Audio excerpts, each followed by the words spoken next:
날마다 쓰는 나의 신앙일기 TV 데일리 큐티 나무향기입니다. 오늘은 11월 13일 월요일입니다. 오늘 함께 묵상할 성경 본문은 마태복음 28장 1절에서 10절입니다.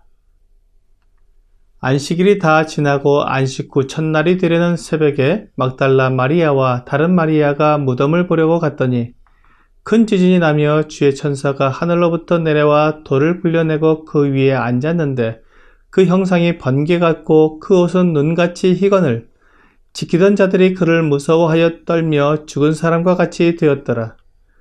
천사가 여자들에게 말하여 이르되 너희는 무서워하지 말라. 십자가에 못 박히신 예수를 너희가 찾는 줄을 내가 아노라. 그가 여기 계시지 않고 그가 말씀하시던 대로 살아나셨느니라. 와서 그가 누우셨던 곳을 보라. 또 빨리 가서 그의 제자들에게 이르되 그가 죽은 자 가운데서 살아나셨고 너희보다 먼저 갈릴리로 가시나니 거기서 너희가 배우리라 하라. 보라, 내가 너희에게 일렀느니라 하거늘 그 여자들이 무서움과 큰 기쁨으로 빨리 무덤을 떠나 제자들에게 알리려고 다람질할세 예수께서 그들을 만나 이르시되 평안하냐 하시거늘 여자들이 나아가 그 발을 붙잡고 경배하니 이에 예수께서 이르시되 무서워하지 말라. 가서 내 형제들에게 갈릴리로 가라 하라. 거기서 나를 보리라 하시니라. 오늘 우리는 이 세상에서 가장 놀라운 하나님의 능력을 보게 됩니다. 사람들이 생각할 수도 없고 사람들은 결코 할 수 없는 하나님의 능력입니다. 막달라 마리아와 다른 마리아가 안식 후 첫날 새벽에 주 예수님이 묻히신 무덤을 보려고 왔습니다. 그들은 주 예수님을 사랑하는 마음으로 주 예수님께 향품을 바르려고 간 것입니다. 사실 주 예수님은 이미 향품을 바르셨습니다. 비단이 나병 환자 시몬의 집에서 식사하실 때 한 여인이 매우 값진 향유 한 옥합을 가지고 와서 주님의 머리에 부었습니다. 주 예수님의 제자들은 이것을 허비했다고 말했지만 주님은 이 여인이 주님의 장사를 위하여 향유를 부었다고 말씀해 주셨습니다. 안식일이 끝나자 여인들은 예수님의 무덤을 보러 왔습니다. 그런데 무덤 문을 막고 있는 큰 돌을 누가 굴려주어 그들이 무덤 안으로 들어가게 해줄지 걱정이었습니다. 그런데 그들이 무덤에 왔을 때 이미 무덤 문이 열려 있었고 천사가 그 위에 앉아 있었습니다. 무덤을 지키던 경비병들은 무서워 떨며 죽은 사람과 같이 되었습니다. 천사를 직접 본다는 것은 매우 두려운 일일 것입니다. 그리고 그들의 모습이 번개 같고 옷이 눈같이 희었기 때문에 더욱 두려웠을 것입니다.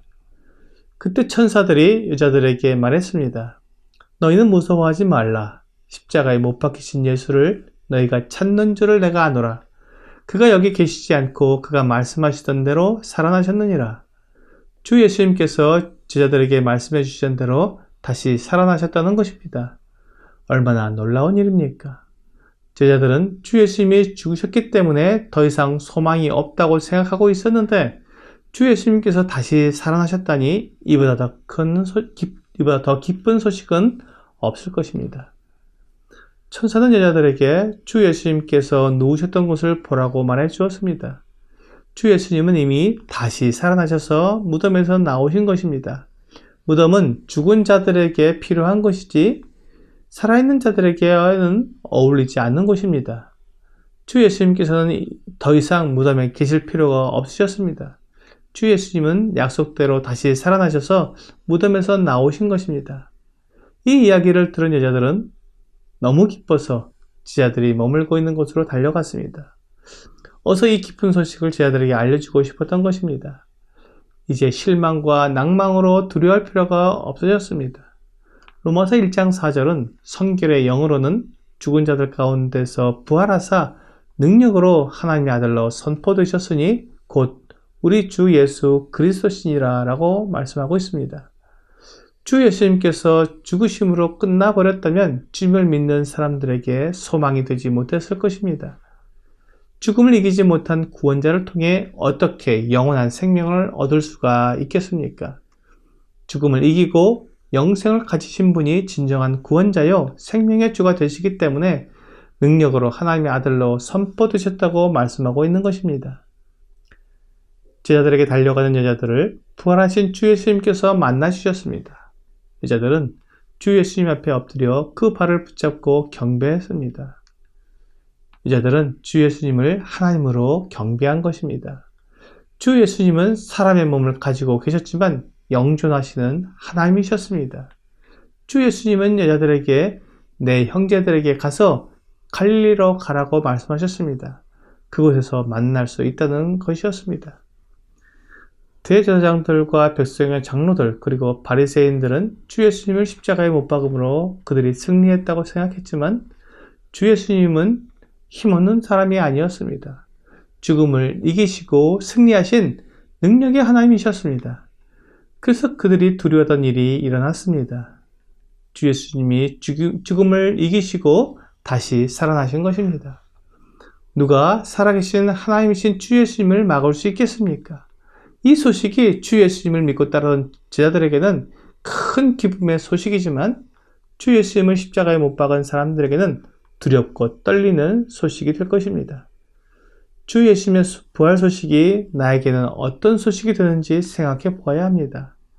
어떻게 죽은 사람이 다시 살아날 수 있느냐고 의심한다면 이 소식이 무의미하고 아무런 소용이 없겠지만 주 예수님을 믿는 사람에게는 가장 큰 소망이 되는 소식입니다. 주님의 부활이 나의 부활이 되며 주님께서 죽음을 이기셨기 때문에 나도 죽음을 이길 수 있다는 큰 확신의 근거가 됩니다. 로마서 6장 5절은 만일 우리가 그의 죽으심과 같은 모양으로 연합한 자가 되었으면 또한 그의 부활과 같은 모양으로 연합한 자도 되리라고 말씀하십니다. 주 예수님께서 십자가에서 우리 대신 죽으신 것은 우리가 주 예수님과 함께 십자가에 못 박힌 것과 같습니다. 그렇다면 이제 우리가 주님과 하나가 되었으니 주님께서 부활하실 때 나도 부활한 것입니다. 오늘의 적용 질문을 보겠습니다. 그리스도와 연합한 자로서 이전의 나는 죽었으며 이제 나는 새로운 생명, 새로운 성품으로 살아가고 있습니까? 갈라디아서 2장 20절은 내가 그리스도와 함께 십자가에 못 박혔나니 그런즉 이제는 내가 사는 것이 아니요 오직 내 안에 그리스도께서 사시는 것이라. 이제 내가 육체 가운데 사는 것은 나를 사랑하사 나를 위하여 자기 자신을 버리신 하나님의 아들을 믿는 믿음 안에서 사는 것이라고 말씀하고 있습니다. 이제는 나는 십자가에서 주 예수님과 함께 죽었고 주 예수님과 함께 다시 살아났으니 이제 나는 새로운 사람이 되었습니다. 이렇게 새로운 사람으로 살아가는 것이 그리스도인의 삶입니다. 오늘 주 예수님과 함께 죽었고 주 예수님과 함께 다시 살아난 것을 믿는다면 이제 주 예수님과 함께 새로운 삶을 살아가는 여러분과 제가 되기를 주 예수님의 이름으로 기도합니다.